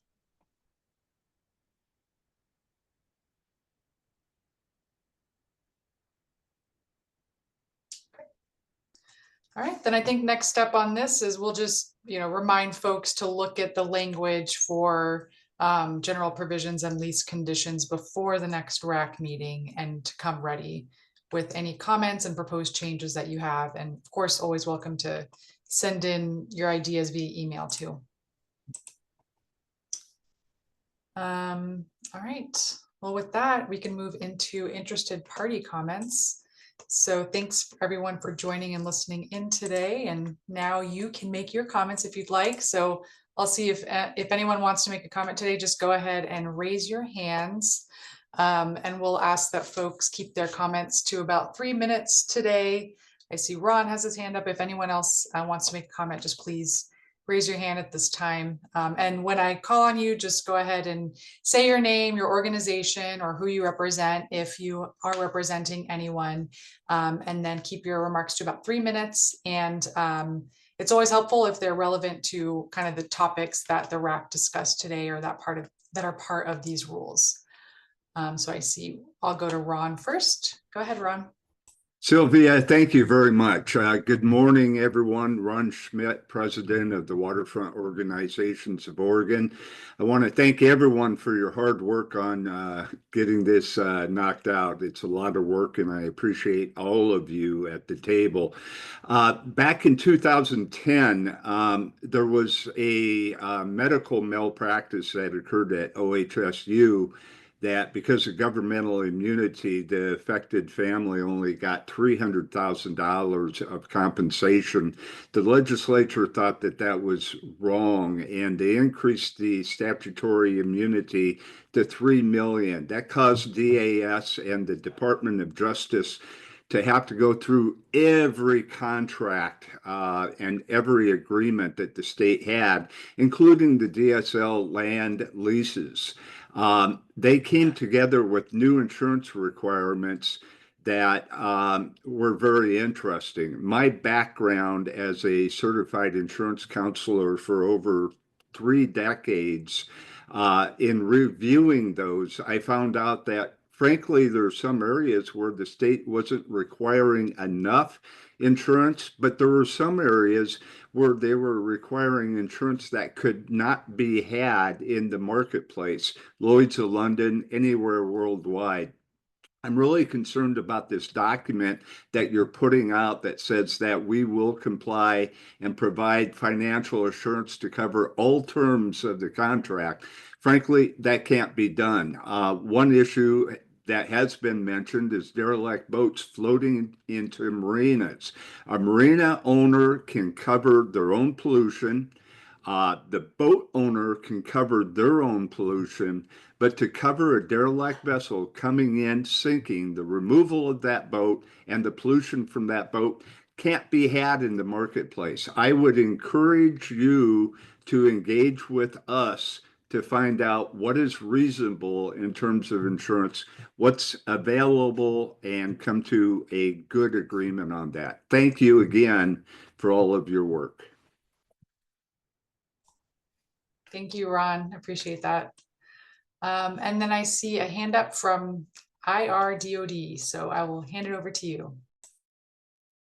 I'm going incognito. My name is Steve Harkins. Our Dot is my wife. I live at West Hayden Island, Morridge. And I had a couple of questions, and then I hope I have time for a comment. So, Blake, is it the case that under the changed rules, we have a 15-year lease, and in year one, there'll be a 15% increase, followed by yearly increases of 3% for the next 14 years? Steve, the increase at renewal will be capped at 15%. So your lease could not increase at renewal by more than 15% unless your lease is subject to the requirements in ORS 90. And in that case, they would be limited. Okay. So I'm just talking about, let's say we're going into the new lease regimen. And so what I understand to be happening with the changed rules is that you'll take the cost for the last leased year of the old lease, and then in the first year of the new 15-year lease, we'll pay 115% of that last lease price. And then for the next 14 years, we'll pay 3% increase. So Steve, what we'll do at renewal is reassess your lease rate based off of the new rules, right? The proposed rules using adjacent land value and the formula that we determined. And if that calculation exceeds, or if that, if that calculation exceeds 15%, from the previous year's rate, then that rate will be capped. Right, you won't pay more, and then your lease will increase 3% annually, which is current practice. For 14 years. For 14 years. So currently, what we do is we calculate your rent, and then that rent will go up by 3% every year for the term of your lease, and then at renewal, we recalculate your rate, and that rate can, be what it is. There's no cap right now to that rate. So you could have an increase of 100%, 200%, whatever the rules dictate. And we'd be, I don't want to say, we'd be, left with, that rate. With the changes that we're proposing is if we calculate your rent and that rent is now 100, using, correct math, if that rate is 115% of your previous. Rude like this, except I see my clock ticking away and I actually understand what you're saying. You answered my question. Okay, sorry to go on. And then the other question I have is that since our lease is going from 14,000 to 218,000. The cap is of interest to me, and by that I mean the $175,000 cap. So for how long is that $175,000 cap in force?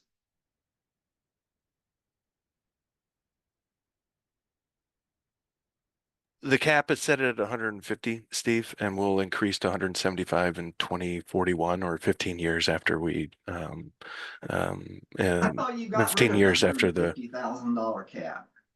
No, sir, that's where we start, 150,000 cap right now, and we're looking at increasing that. We're not looking at increasing it, but letting that cap increase after 15 years to 175. Okay, so And so in your asking- particular situation, Steve, your rent will not go to that max of 150. You'll be limited by that 15% cap at renewal. So you're not looking at an increase from, what was it? You said 22,000 to 218. You'd be looking at a increase of 22,000 to whatever 115% of 22,000 is. So what I'm wanting to know is we're gonna. And Steve, I am just gonna pause for a second. This is an opportunity for public comment. I know you have a lot of questions. Normally, this is just a time for kind of speaking to the agency and to the RAC with your comments. So I'll just see, Blake, do you want to continue to answer questions, or is there a different way Steve could get questions to you? I'll just ask another question, or I'll make a comment. That's fine. But let me ask, by the way, can I just email you guys and get an answer to this question? Yes, if you have questions, feel free to send them by email, and And by the way, I think this would be something that would be of interest to everyone.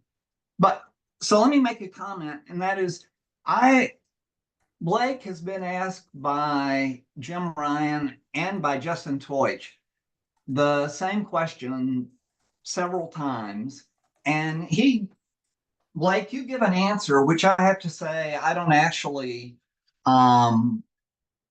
So I want to give you an example, and I'm hoping you can straighten me out. So let's imagine that I own 5 acres on the bank of a river, and its real market value is $5 million. And I decide I want to lease it.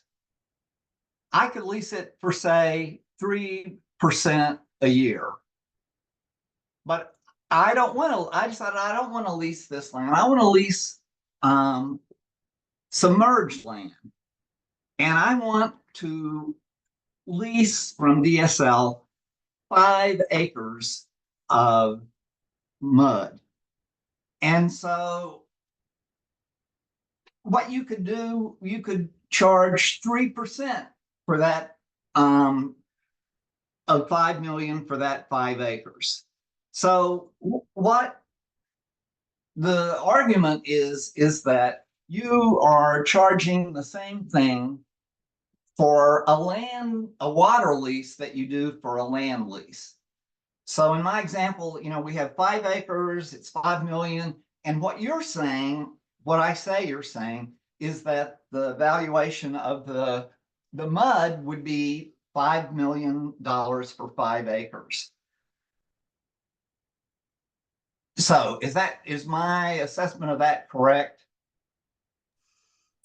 That sounds like a question, not a comment. I'm just going to point out. I think that maybe that's a question you want to respond to now, Blake. Okay, that's fine, but so otherwise, I'll continue it as a comment.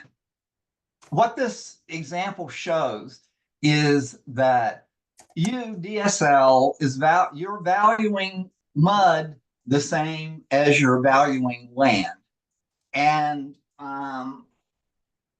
it's not justified to do that, as Justin has gone on at length about giving you examples. Valuing the mud the same as land is completely wrong-headed. So that's a comment, and I'll stop here, though I have plenty else I'd like to say. And Steve, I think your time is up. So if you have anything else, just please go ahead and send an email. Appreciate the time here. I'll go now to David Grant. Hello? Yes, we can hear you. Okay, my name is David Grant. I live in Dykeside, Morridge, Poos.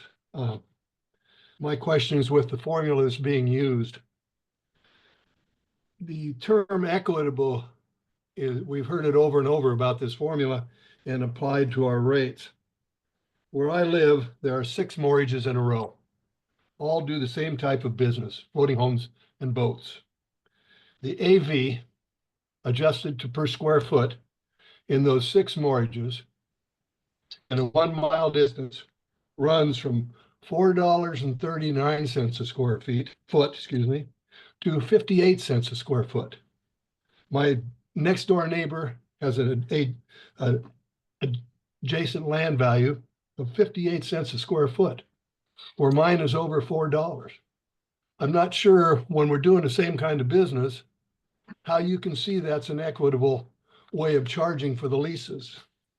I firmly believe that a flat rate method that's adjusted for the times is the proper way to go with our leases. And it's, if you want to stress the word equitable, you do that with a flat rate, not this convoluted formula that we're being presented with. Thank you for your time. And Jeff wants to speak also. All right, go ahead, Jeff. Okay, Jeff Ingebrigtsen, leaseholder, Paradise Mortgage, longtime former president of WU. The LAV formula is wrong. Previous comment that mud is not land is correct. I do not understand why we're not going with the square foot, as 70% of your current lessees are on that proposal. I was active starting back in '97 and several times on this. 2 times in 20 years, CPI went above 5%. I will submit that in writing, my source. 15% each 5 years is 6% per year and more because of compounding.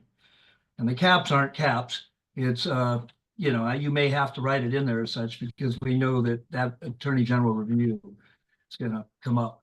House Bill 3054 will limit rents to CPI only. I know it's a proposal, but that would be, you know, very restrictive for us.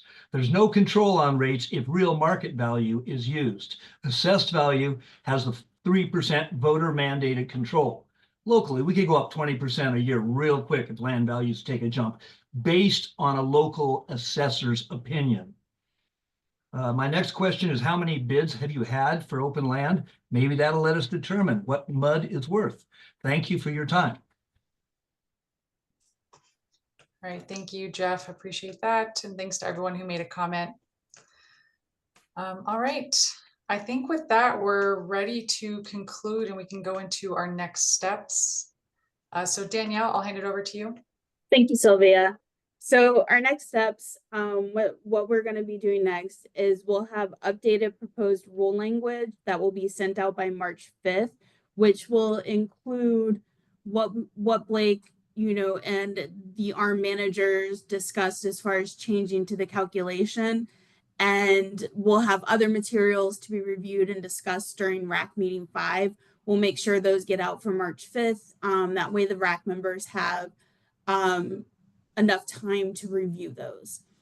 And during the next meeting, RAC members will decide if a 6th meeting is needed. We originally proposed this and put on your calendar 6 meetings, but after looking at what else we needed to review with these rules and other materials, we came to the conclusion that we might not need a 6th meeting. So if we can resolve rule language next meeting, we won't have a 6th meeting. Next meeting will be our last meeting. But we can also make that determination during the 5th meeting. So in the next week, a meeting summary will be sent out to RAC members, and today's meeting recording will be posted. And also, again, as always, prior to each meeting, a meeting agenda will be sent. That will be sent out most likely a week before the meeting, given the timing of DSL's meetings with our facilitator. We hammer out that agenda about a week and a half before our meeting. And again, all meeting materials will be posted to our rulemaking website. So we like to be as transparent as possible and post everything that we present at the RACs and that we present to the RAC members. We post that on our website. So I'll turn that over to you, Sylvia. All right, thank you. All right, well, thank you, RAC members, for joining today. And like Danielle said, we'll be in touch via email with the updated rules. And if you have anything else you want to provide comments on, just feel free to send an email my way, and I'll make sure those get routed to the team. Thank you. Thanks, Meeting Sylvia. adjourned.